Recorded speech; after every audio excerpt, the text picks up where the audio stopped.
Mwaramutse Jeffrey, mwaramutse abaduteze amatwi. Turayahera hano muri Leta Zunze Ubumwe za Amerika. Abantu baharurwa mu bihumbi ejo ku munsi w'Imana barakoze imyiyerekano hano i Washington DC no mu bindi bisagara vya Leta Zunze Ubumwe za Amerika, basaba Kongresi ya Amerika gufata ingingo inyuma y'ubwicanyi kivunga hakoreshejwe inkoho buhitiye mu bisagara vya Uvalde muri leta ya Texas hamwe ni Buffalo muri leta ya New York. Ashikiriza ijambo amasinzi y'abari muri iyo myerekano, umukuru w'igisagara ca Washington DC Muriel Bowser yavuze ko aho vyakabereye ari kera ubu bwicanyi bubwirizwa guhagarara. Ndavuga nk'umuyobozi w'umujyi, nk'umubyeyi, kandi ndavugira miliyoni z'abanyamerika na ba meya b'Amerika basaba Kongere gukora akazi kayo. Kandi akazi kayo nako kuturindira abantu urugomo rukoreshwa imbunda. Aha ni mu gihe umugwi w'abasenateri bava mu migambwe y'abademokrate n'abarepublikane ejo ku munsi w'Imana nabo bashikirije intambwe bumvikanye ko zo kuzohagarika ubu bwicanyi. Abarepublikane bamye bazibira ingingo ruhasha zisabwa baranana ku ngingo zo kugenzura ikibazo c'abatunga inkoho. Bavuga ko ibibazo bijanye n'ingwara zo mu mutwe ari wo muzi nyamukuru w'iyi ngorane. Ibyashoboye kumvikanwa ko birimwo gukora amatohoza yimbitse ku bagura inkoho bafise imyaka iri munsi ya 21, kongereza uburyo buhabwa amareta kugira abantu bashobora kuba intambamyi z'umutekano babuzwe gutunga inkoho. Bumvikanye kandi no kongereza ibihano ku bakora ubwicanyi bakoresheje inkoho. Perezida Joe Biden yarashimye ivyumvikanywe ko n'abo basenateri acasaba nyabuna abashinga amateka guca bihuta bakaritora nk'itegeko, ariko akavuga ko izi ngingo zitashitse kure nk'uko yavyifuza. Washington, ijwi rya Amerika. Mu karere k'ibiyaga binini vya Afrika, igisirikare ca Repubulika ya Demokarasi ya Kongo carongeye kwagiriza u Rwanda ko rwashigikiye umuhari w'abaroberi M23 mu bitero vyabaye ejo ku munsi w'Imana hafi y'igisagara ca Bunagana kiri ku rubibe mu gice c'ubuseruko bw'ico gihugu. Aka karere karanzwemwo imigwano umunsi wose kandi hafa abasirikare babiri. Kongo yagirije ibitero biheruka vya M23 kuba biba uwo muhari ubifashijwemwo n'u Rwanda, bituma imigenderanire hagati y'ivyo bihugu bibiri itosekara. U Rwanda rwama rwahakanye kuba rushigikiye uwo muhari w'abaroberi. Ejo ku Imana igisirikare ca FARDC cavuze ko abaroberi ba M23 bateye ibirindiro hafi y'Ibunagana hamwe n'ibindi bice mu ntara ya Kivu y'uburaruko. Kongo ikavuga ko ivyo bitero babikoze bafashijwe n'abasirikare hamwe na vya muzinga vy'u Rwanda. Itangazo ryasohowe n'igisirikare ca Kongo rivuga ko abasirikare babiri bahasize ubuzima muri ico gitero. Ahandi habaye ibitero ni muri Mali. Igitero kw'ibariyeri mu manuko bushira ubuseruko bw'ico gihugu cahitanye abantu 8 barimwo abakozi babiri ba douane hamwe n'abasivile 6. Amakuru ava mu basirikare ejo ku munsi w'Imana yavuze ko ico gitero cabaye ku munsi wa gatandatu kw'ibariyeri ku Tiala. Amakuru avuga kandi ko umwansi yahatakarije abatari bake. Ico gitero cabaye igihe igisirikare ca Mali cari mu bikorwa vyo gukizura mu karere ka Kutiara hafi y'urubibe na Burkina Faso. Aya makuru akavuga kandi ko cakozwe n'abantu bari ku mapikipiki bataramenyekana. Ibi bitero vyatanguriye mu buraruko, mu nyuma bikwira hagati mu gihugu no mu bihugu bibanyi ari vyo Burkina Faso hamwe n'igihugu ca Niger. Washington, ijwi rya Amerika. Amakuru tuyabandanirize muyavugwa muri Eklezia Katolika. Papa Francisco yavuze ejo ku munsi w'Imana ko yizeye kuzogendera Repubulika ya Demokarasi ya Kongo hamwe na Sudani y'umanuko mu gihe ca vuba gishoboka. Ni inyuma yaho ahagarikiye urwo rugendo kubw'ikibazo c'amagara amukitse kw'ivi ryiwe. Vatikano yatangaje ku munsi wa gatanu ko uru rugendo rwari rwategekanijwe kuzoba ku matariki ya 2 hamwe gushika no ku itariki y'indwi z'ukwezi kw'indwi kuza rutakibaye, ariko nta tariki nshasha Vatikano yatanze izo ngendo zizosubira kubako. Papa Francisco amaze igihe afise ububabare mu ivi ry'iburyo, kandi mu kwezi guheze yaragaragaye ubwa mbere mu bantu benshi agendera ku ikinga ry'abantu bafise ubumuga. Urugendo yari yarateguye kugira mu gihugu ca Libani muri uku kwezi kwa gatandatu, nago nyene rwarasibijwe ku mvo z'amagara make. Vatikano ntirigera ivuga ikibazo nyene izina Papa Francisco arwaye, ariko hari amakuru yabwiwe n'itororokanizo ry'amakuru ry'Abafaransa AFP ko uwo mwungere wa Eklezia Katolika Papa Francisco afise ikibazo gikomeye c'amagara yiwe, ikibazo rero c'amagufa mwiyunganiro ry'ivi. Ibi nivyo rero bituma uyu mwungere wa Eklezia Katolika asivya izi ngendo aba yateguye gukora.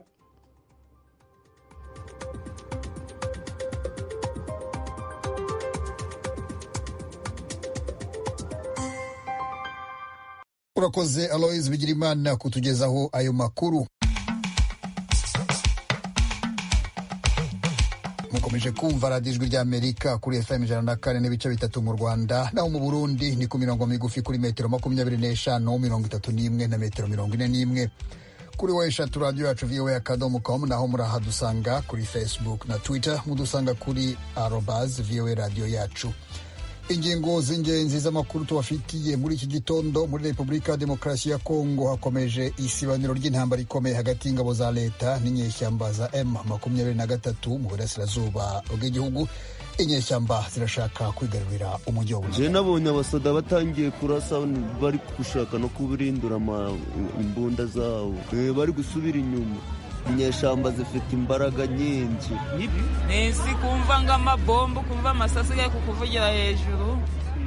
Mbese yeme tu Imana niyo ishoboye. Abo ni bamwe mu baturiye uwo mujyi kuri mikro y'Ijwi ry'Amerika. Aho muri Kongo kandi umwami Filipo w'Ububirigi ejo yakomeje urugendo agirira muri icyo gihugu. Ku munsi w'ejo yari mu mujyi wa Bukavu mu burasirazuba bwa Kongo. Naho mu Burundi leta irakangurira abaturage kwirinda ikibazo cy'ubuharike. Tubafitiye n'amakuru y'imikino, mube hafi ni mu kanya gato.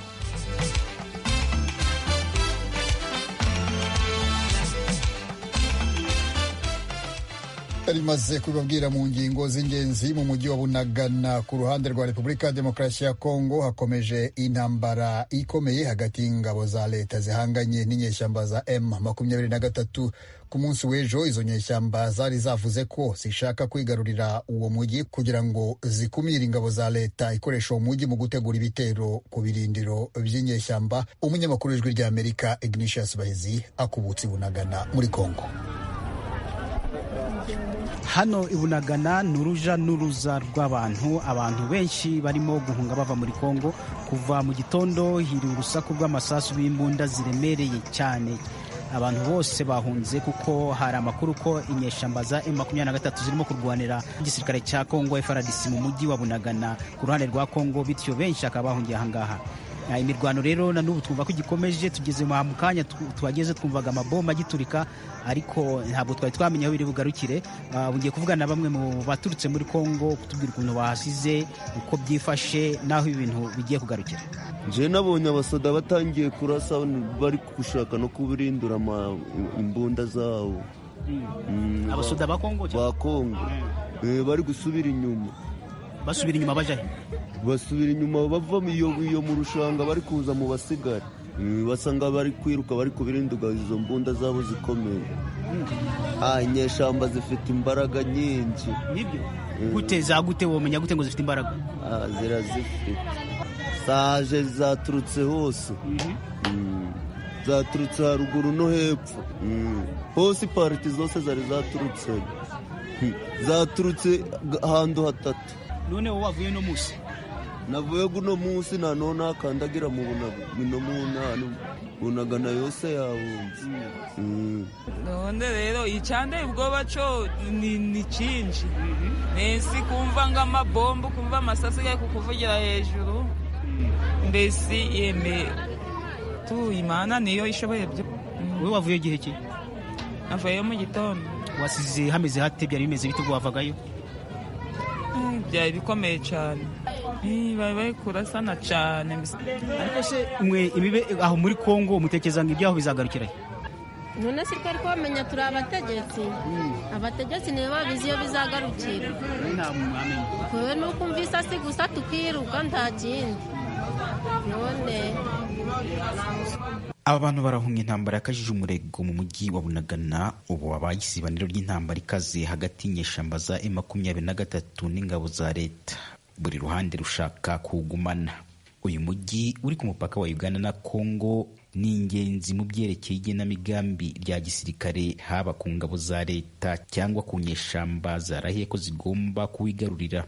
guhunga bimaze kuba ibisanzwe kuri aba baturage ba Kongo. hashize amezi agera kuri 3 nta hantu na hamwe batuye.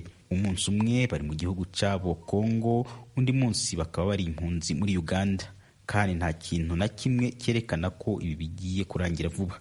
Abanya-Uganda nabo bamenyereye kwihanganira abaturanyi, bamwe muri bo akaba ari n'abavandimwe babo, nk'uko Joseph Kanyabugoye, umwe mu bayobozi b'abaturage aho muri Bunagana ya Uganda, yabibwiye Ijwi rya Amerika. ni nguko waba uhetse tuterana amabuye ko n'uwawe bamutera. so natwe biri kuza hano ntaho twamenya amaherezo bwabyo, kandi ntaho twamenya iyo biri kuva niyo biri kuja. abantu bagira ubwoba, ariko abakongomani wagira ngo bamaze kumenyera, kuko biri kumara gutera byahojorora ndetse bakaba basubira iwabo. so ntaho tuzi twewe ko bimeze. iyo ni bisi ya HCR irukira impunzi izikura ahangaha ku mupaka Bunagana izijana mu nkambi ya Nyakabande aho impunzi zisanzwe zakirirwa. ariko urabona ko abantu ari benshi cyane kandi imodoka zibatwara ari nkeya, ku buryo bamwe bigaragara ko bagiye kurara ku mihanda. Benshi mu mpunzi ntibashaka kurira bisi zibatwara mu birometero bike uvuye ku mupaka, bahitamo kuguma hafi y'umupaka bizeye ko bazasubira mu rugo igihe cyose urusaku rw'ibisasu rubaye nk'urutuza. Kugira ngo iki kibazo cy'umutekano muke gikemuke, inyeshyamba zivuga ko zikeneye kugirana ibiganiro by'amahoro na leta, ariko leta isa nkaho itaranyurwa n'icyo gitekerezo, nubwo n'imiryango mpuzamahanga aricyo yayisabye, dore ko leta yari iherutse no kwita uyu mutwe kuba ari uw'abaterabwoba. Ku cyumweru urusaku rw'amasasu aremereye rwiriwe rwumvikana umunsi wose, ariko ku mugoroba rusa nk'urucecetse. Gusa igihe twateguraga iyi nkuru ntibyari byakamenyekanye neza niba abarwanyi b'umutwe wa M23 bari bashoboye gufata umujyi wa Bunagana nk'uko babyifuzaga, cyangwa niba ingabo z'igihugu zari zabasubije inyuma.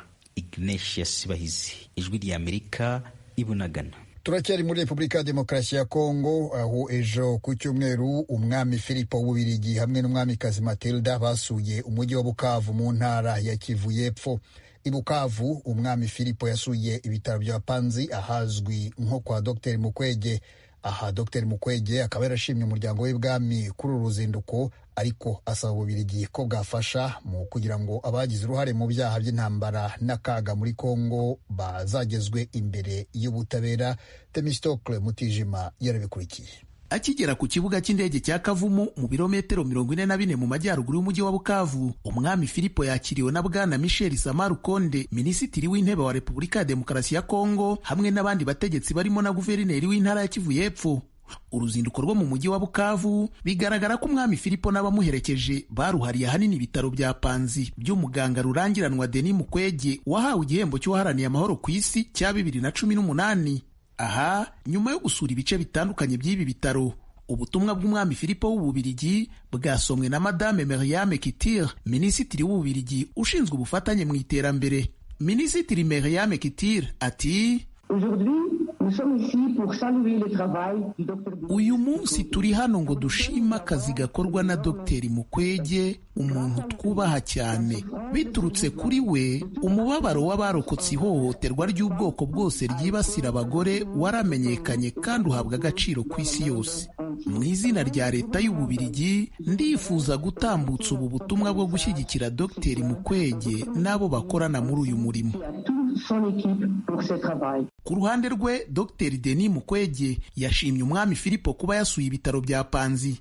Avuga ko ibi byerekana igikorwa cya kimuntu cyo kwifatanya n'abagirwaho ingaruka n'intambara zo mu burasirazuba bwa Kongo, by'umwihariko abagore bafatwa ku ngufu. Icyakora uyu muganga yongeye kwamagana icyo yise umuco wo kudahana abagira uruhare mu bikorwa bihungabanya umutekano mu burasirazuba bwa Kongo. Aha akaba yashyize mu majwi igihugu gituranyi cy'u Rwanda. Uku kudahana babikoze baba amaleta cyangwa se abatari amaleta, abanyekongo cyangwa se abanyamahanga, bibyara akaga gakomeye gatiza umurindi urugomo ruhora rwisubiramo muri aka karere. N'ibikorwa byinshi by'ubushotoranyi igihugu cyacu gikorerwa, ibyavuba bikomeje na n'ubu tubirebera bivana bacu n'abagore mu byabo, n'iby'umutwe wa mama 23 bimaze imyaka 40 bizwi ko ufashwa n'u Rwanda. Aha Dr Mukwege akaba yasabye Ububirigi gufasha mu rugamba rwo guharanira ko abagizweho ingaruka n'intambara zo mu burasirazuba bwa Kongo babona ubutabera. Aha Panzi kandi umwamikazi Matilda yagiranye ibiganiro byihariye n'abagore bagiye bavurirwa mu bitaro bya Panzi nyuma yo gusambanywa ku gahato n'abarwanyi bo mu mitwe yitwaje intwaro mu burasirazuba bwa Kongo. Ibiganiro by'abo bagore n'umwamikazi bikaba byabereye mu muhezo. Uretse ijambo ryasomwe na Minisitiri Myriam Kitir, umwami Filipo w'Ububirigi n'umwamikazi Matilda ntacyo batangarije Panzi mu ruhame mu magambo yabo bwite. Icyakora hari uko mu muryango w'ibwami mu Bubirigi bafata ibikorerwa muri ibi bitaro mu kwita ku bagore basambanywa ku gahato n'imitwe yitwaje intwaro mu burasirazuba bwa Kongo. Igikomangomakazi Marie Esmeralda, nyirasenge w'umwami Filipo ariko utarajyanye nawe muri Kongo, aherutse kubigarukaho mu kiganiro cyihariye yahaye Ijwi rya Amerika. Icyambere navuga ko ibyo banyuzemo ari ibyaha biteye ubwoba. Mu by'ukuri ni isambanywa ku gahato rikoreshejwe nk'intwaro y'intambara. Ni ibintu ndengakamere. Ibyo Dr Mukwege arimo gukora ni umurimo uhambaye. Nk'uko wabivuze, yitangiye uriya murimo. Iyo nza kuhaba rero, icyambere nari gushimira bariya bagore barokotse ibyaha ndengakamere bakorewe, hanavuga ko twese nk'abagore bo ku isi yose tugomba kwerekana ko twifatanije n'abavandimwe bacu bo muri Kongo. Umuryango Fondation Panzi hamwe n'ibitaro bya Panzi batangaza ko kuva mu myaka 23 ishize abagore barenga 68,000 basambanyijwe ku gahato bamaze kuvurirwa kuri ibyo bitaro. Uruzinduko umwami Filipo w'Ububirigi yagiriye Bukavu kuri iki cyumweru rurasoza iminsi 6 y'uruzinduko rwe rw'amateka muri Repubulika ya Demokarasi ya Kongo. Nyuma yo kuva ku bitaro bya Panzi, we n'abamuherekeje bakaba berekeje ku kigo cy'ubushakashatsi mu by'ubuhinzi cya Karambo, aho byari biteganijwe ko agirana ibiganiro byihariye n'abenegihugu b'Ububirigi baba mu burasirazuba bwa Kongo. Temistokle Mutijima, Ijwi rya Amerika mu burengerazuba bw'u Rwanda. Noneho tujye mu Burundi, aho muri komine Mabayi mu ntara ya Cibitoke mu burasirazuba bushyira amajyaruguru y'igihugu havugwa cyane ikibazo cyo guharika abagore n'isenyuka ry'ingo. Abagabo baravuga ko babikora kubera umugore umwe hasuzugura uwo bashakanye, mu gihe abagore babihakana bavuga ko abagabo babiterwa n'irari ry'umubiri. Mu butegetsi Mabayi bo baravuga ko ubu batangiye ibikorwa byo gukangurira no gusobanurira abaturage ingaruka mbi zo guharika. Eloge Wilikaneza ni utugezaho iyo nkuru. Trite Nimpaye aturuka ku mutumba wa Mukoma muri komine Mabayi yaganiriye n'Ijwi rya Amerika agiye kwitwara ku biro vya komine mu ntara ya Cibitoke mu buraruko bushyira uburengero bw'u Burundi. Mu guharikwa yemeza ko umuryango w'umugabo wiwe yabigizemo uruhara. Byarashitse nshima ku muhungu tudahujije ubwoko.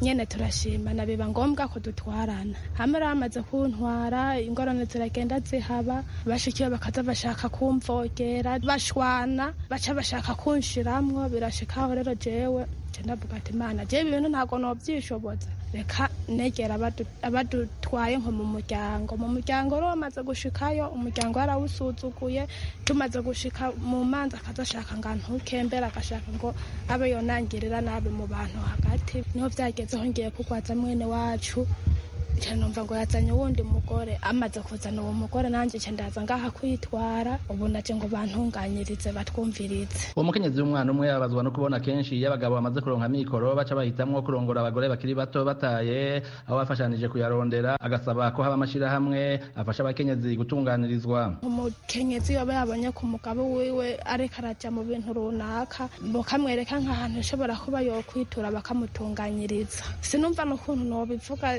kiretse nk'ahajya nyene twaba dufise nk'amashirahamwe yoba ariko aravuga ati we wubonye kanaka gukoreye ikosa ngwino twiture tugufashe. Nk'ubu twebwe nta nubwo turamenya ngo umukuru w'abakenyezi n'uyu canke n'urya. Nadine Mukeshimana aramaze kubona abahukana mu kibano kandi nawe vyamubayeko, mbere no kuvurwa ku buntu bikorerwa abakenyezi bibungenze n'abibaruka nta burenganzira bifitiye bitewe n'uko umunega we yamwihakanye. Umaze gutwara inda abahungu baho baca baguta baca bigira, ntibaba bakigukurikiranye. Hanje mfise ubugwayi mu nda kuko inda yarakoroganye, maze gukorogana ngeze kwa muganga baranka kunyakira, uburyo kubwo muhungu atabonetse baramutumye karanka kuza kwa muganga. Rero ubu ngubu banyirukanye, kandi banyirukanye mfise n'agateteri mu ntoki, bace bambwira ati umugabo atabonetse ntabwo bashobora kumvura, kandi sishobora kuja mwato bitere uwo mugabo atabonetse. Mukeshimana asanga abagabo batabagore bakwiye guhanwa nk'inkozi z'ikibi kuko kubwiwe ataho bitandukaniye n'ihohoterwa.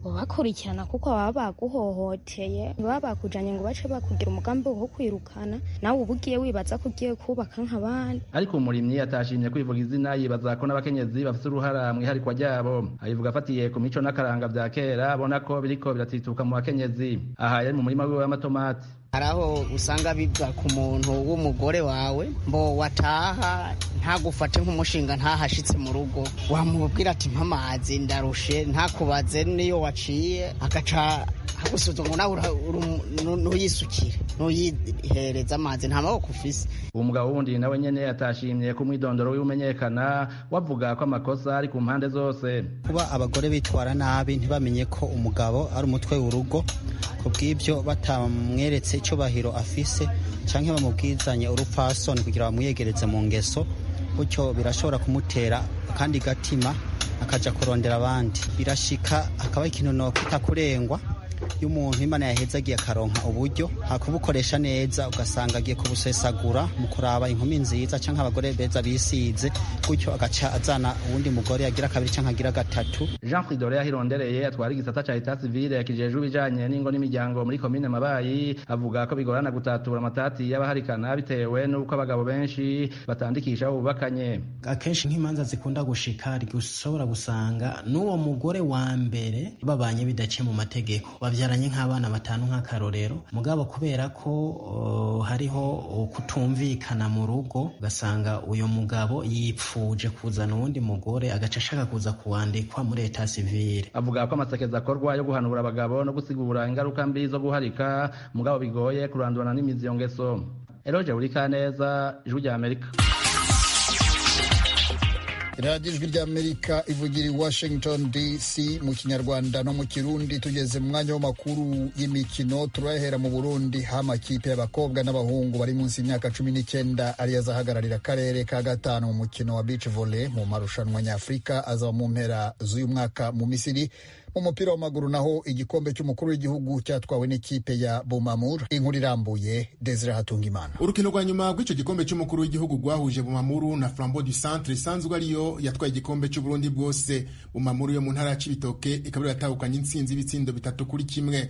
Uwo mugwi rero ukaza userukira Uburundi mu nkino za Afrika zihuza imigwi yatwaye ibikombe iwabo. No mwaka uheze uwo mugwi niwo wari waserutse utsindwa ku ntambwe ya mbere na Diable Noir yo mu gihugu ca Congo Brazzaville. Muri beach volleyball naho mu nkino zo kurondera imigwi izitabira amahiganwa ya Afrika y'abasore n'inkumi badashikana imyaka 19 azobera muri Misiri. Uburundi nibwo uzoserukira akarere ka gatanu haba mu bigeme no mu bahungu.